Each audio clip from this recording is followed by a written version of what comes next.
there's a common idea that Christian sexual morality is kind of, repressive, puritanical, boring, square, something that we have to jettison. And absolutely the idea that Paul is some kind of hung up guy who just turns up and, Greeks and Romans are all having great fun and orgies and stuff, and Paul turns up like the massive party pooper and ruins everyone's entertainment. But actually, the doctrine of sexuality that Paul preaches is deeply founded in his idea that slavery is something to be overcome, and that everybody has been liberated by the sacrifice of Christ.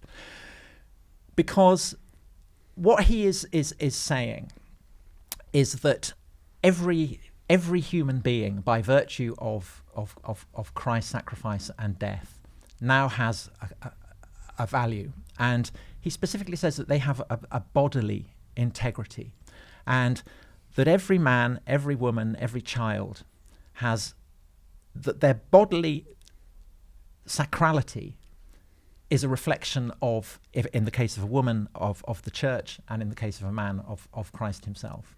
And so that's to give a dignity, say, to a household slave that he'd never been given before. Because they could be used as sexual objects. But absolutely, they were expected to be used as sexual objects. The Romans had the same word for urinate and ejaculate. And essentially, the mouths, the vaginas, the anuses of slaves were regarded as akin to urinals. These are objects in which bodily fluid can be ejected by the master. And that is their role, absolutely taken for granted. So the radicalism of Pauline and ultimately Christian teaching is to say, no, that isn't true. Everybody's body, no one has the right to have that done to them. And more importantly, that then means that there is an obligation on the male citizen, the master, the lord, to control his sexual appetites, because he is not allowed to do that. And so Paul's idea of lifelong matrimony as a kind of image of the marriage of Christ in the church embodies, it sets in train a radical reconfiguring of the way that people in what will emerge as Christian civilization come to think about sex and come to think about marriage. And I think by and large, pretty much everyone now takes those assumptions for granted. And we can see that. I mean, in the 60s in particular, there was this kind of sense that, Christian morality is boring, let's get rid of it, let's rip it up. Sexual revolution, let's go back to kind of the hedonism of pagan days, let's be Dionysic.